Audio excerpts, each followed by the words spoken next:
নমস্কার বন্ধুরা, আজকে আবারও চলে এসেছি একটা নতুন রেসিপির সাথে। তো আজকে আমি নিয়ে এসেছি দেখুন একটা সুন্দর সিম্পল রেসিপি, কিন্তু একদম অসাধারণ। আগে হয়তো কেউ বানায়নি, যদি কেউ বানিয়ে থাকে তো আমাকে কমেন্ট করবেন কেমন লাগে।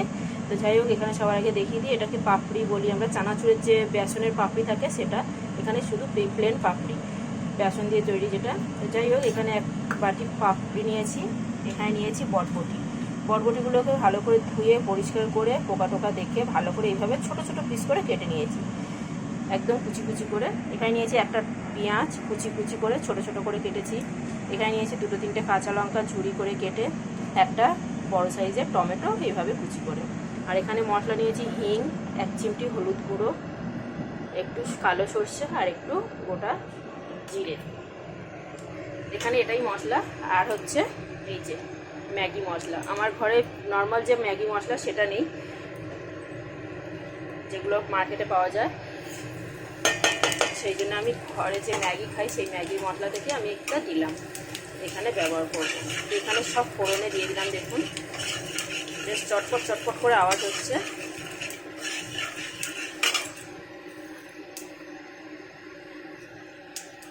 এখানে আমি কাঁচা লঙ্কা আর পেঁয়াজটাকেও দিয়ে দিলাম। এটাকে একটুখানি তেলের সাথে নাড়াচাড়া করে নিলাম। আর এখানে বন্ধুরা সব থেকে বড় একটা জিনিস হয়েছে, যেটা হচ্ছে আমার ঘরে নেই, আর আমি বাঁচতে ভালো পাইনি। কোথাও পেয়েছি একদম বুড়ো পোকা, সাদা হয়ে যাওয়া কিংবা শুকনো, মানে ভালো পাইনি। টাটকা ফ্রেশ না দিলে কোনো লাভ নেই দিয়ে।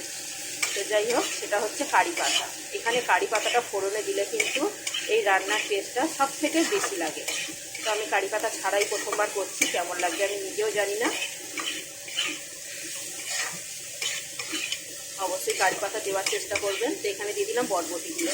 বটবটিতে এবার একটু নুন দিয়ে দেবো, দিয়ে ঢাকা দিয়ে দিয়ে একটু কুক হতে দেবো ভালো করে, সেদ্ধ হওয়া পর্যন্ত। এখানে নুন দিয়ে দিলাম। এবারে একটু গ্যাসটাকে কমিয়ে দিয়ে ঢাকা দিয়ে দিয়ে বারে বারে নাড়াচাড়া করে ভেজে নেব।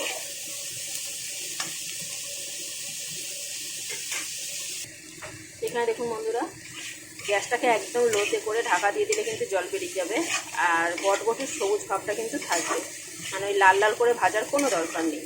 তো সেই জলটা বেরিয়েছিল, তার মধ্যেই সেদ্ধ হয়ে গেছে আর পুরোপুরি ঝরঝরে থাকবে। তো এখানে দিয়ে দিচ্ছি এবারে ম্যাগি মশলাটা। নুনটা দেখে শুনে দেবেন, কারণ ম্যাগি মশলাতে নুন থাকে।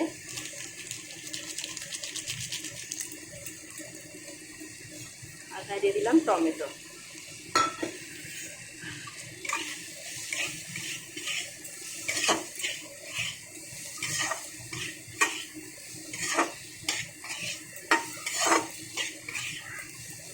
এই সময় গ্যাসটাকে আমি মিডিয়ামে করে দিয়েছি।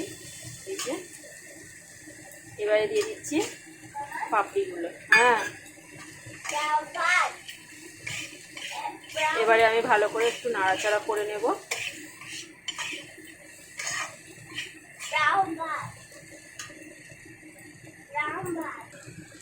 তো আমার এখানে বটবটি কিন্তু একদম রেডি।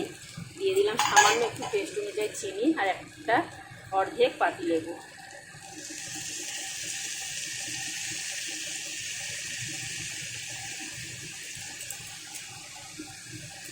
এবারে আমি ভালো করে একটু নাড়াচাড়া করে নামিয়ে নেব। এটা দিয়ে কিন্তু ভাত, রুটি, জিরা রাইস খেলে খুব ভালো হয়। ভাত, রুটি, পরোটা যে কোনো জিনিস দিয়ে খাওয়া যাবে। তো আজকের ভিডিওটা কেমন লাগলো বন্ধুরা, অবশ্যই একটা লাইক, কমেন্ট, শেয়ার করে জানাবেন। ভালো লাগলে আমার চ্যানেলটাকে সাবস্ক্রাইব করবেন। বন্ধুদেরকে অনেক অনেক ধন্যবাদ আমার ভিডিও দেখার জন্য।